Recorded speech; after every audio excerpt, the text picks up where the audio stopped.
Namaskar.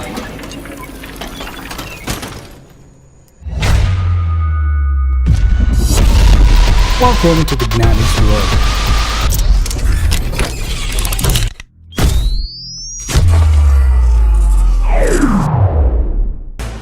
The Riddles in Hinduism, Season 2, Episode 1, Introduction. Introduction to Riddles in Hinduism by Dr. BR Ambedkar. This book is an exposition of the beliefs propounded by what might be called Brahminic theology. It is intended for the common masses of Hindus who need to be awakened and know in what quagmire that Brahmins have placed them and to lead them onto the road of rational thinking. The Brahmins have propagated the view that the Hindu civilization is Sanatan, that is unchanging. The view has been reinforced by a good many of the European scholars who have said that the Hindu civilization is static. In this book, I have attempted to show that this view is not in accord with facts and that Hindu society has changed from time to time and that oftentimes the change is of the most radical kind. In this connection, compare the riddles from Himsa to Ahimsa and from Ahimsa back to Himsa. I want to make the masses of people to realize that Hindu religion is not Sanatan. The second purpose of this book is to draw attention of the Hindu masses to the devices of the Brahmins and to make them think for themselves how they have deceived and misguided by the Brahmins. It will be noticed how the Brahmins have changed and chopped. There was a time when they worshipped the Vedic Gods. Then came a time when they abandoned their Vedic gods and started worshipping non-Vedic gods. One may well ask, where is Indra? Where is Varuna? Where is Brahma? Where is Mitra? The gods mentioned in the Vedas. They have all disappeared. And why? Because the worship of Indra, Varuna and Brahma ceased to be profitable. Not only did the Brahmins abandon their Vedic gods, but there are cases where they have become the worship of Muslim peers. In this connection, one glaring case may be referred to. In Kalyan near Bombay, there is a famous dargah of peer called Baba Malang Shah on the top of a hill. It is a very famous dargah. Every year, a urs, that's a death anniversary of a saint, is held and offerings are made. The person who officiates at the dargah as a priest is a Brahmin, sitting near it wearing the clothes of Muslims and receiving monies offered at the dargah. This he did for the sake of money. Religion or no religion, what the Brahmin wants is dakshina. Indeed, the Brahmins have made religion a matter of trade and commerce. Compare with this faithlessness of the Brahmins, the fidelity of the Jews to their gods, even when their conqueror of Nebuchadnezzar forced the Jews to abandon their religion and adopt his religion. Nebuchadnezzar, the king, made an image of gold whose height was 60 cubits and breadth thereof 6 cubits. He set it up in the plains of Dura in the province of Babylon.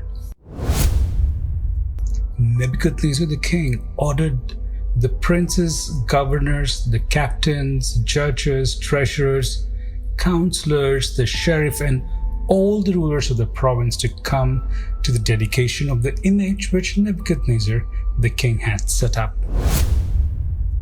Then the princes, governors, captain, and all the people who were invited were gathered together unto the dedication of the image that Nebuchadnezzar the king had set up, and they stood before the image that Nebuchadnezzar had set up. Then an herald cried aloud, quote, "To you it is commanded, O people, nation, and languages, that at what time you hear the sound of the cornet, flute, harp, sackbut, psaltery, dulcimer, and all kinds of music, you fall down and worship the golden image that Nebuchadnezzar the king had set up. And whoso falleth not down and worshipeth shall the same hour be cast into the midst of burning fiery furnace." Therefore, at the time when all people heard the sound of the cornet, flute, harp, sackbut, psaltery, dulcimer, all kinds of music, all the people, the nations, and the languages fell down and worshipped the golden image that Nebuchadnezzar the king had set up.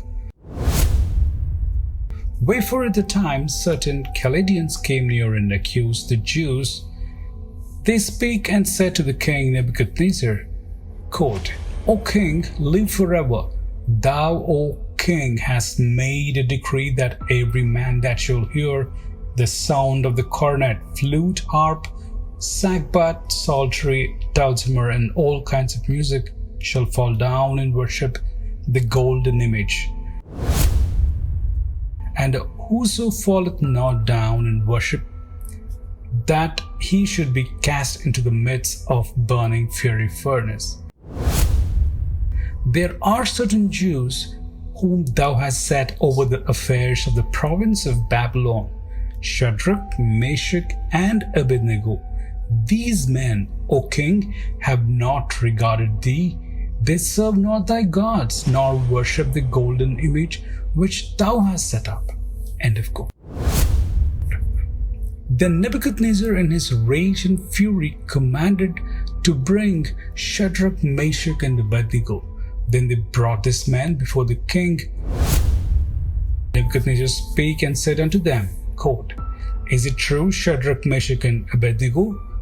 Do not ye serve my gods, nor worship the golden image which I have set up? Now, if you'd be ready, that at what time you hear the sound of cornet, flute, harp, sackbut, psaltery, and dulcimer, and all kinds of music, you fall down and worship the image which I have made. Well, if you worship not, you shall be cast the same hour into the midst of burning fiery furnace. And who is that God that shall deliver you out of my hands?" Shadrak, Meshach, and Abednego answered and said to the king, quote, "O Nebuchadnezzar, we are not careful to answer thee in this matter. If it be so, our God, whom we serve, is able to deliver us from the burning fiery furnace, and he will deliver us out of thine hand, O king. But if not, be it known unto thee, O king, that we will not serve thy gods, nor worship the golden image which thou hast set up." End of quote. Then was Nebuchadnezzar full of fury, and form of his visage was changed from against Shadrak, Meshach, and Abednego. Therefore he spake and commanded that they should heat the furnace over 7 times more. And he commanded the mighty men that they were in his army to bind Shadrak, Meshach, and Abednego, and to cast them into the burning fiery furnace. Then these men were bound in their coats, their hosen, and their hats, and their garments, and were cast into the midst of the burning fiery furnace. Therefore, because the king's commandment was urgent, and the furnace exceeding hot, the flame of fire slew those men that took Shadrak, Meshach, and Abednego. And these 3 men, Shadrak, Meshach, and Abednego, fell down, bound into the midst of burning fiery furnace. End of quote.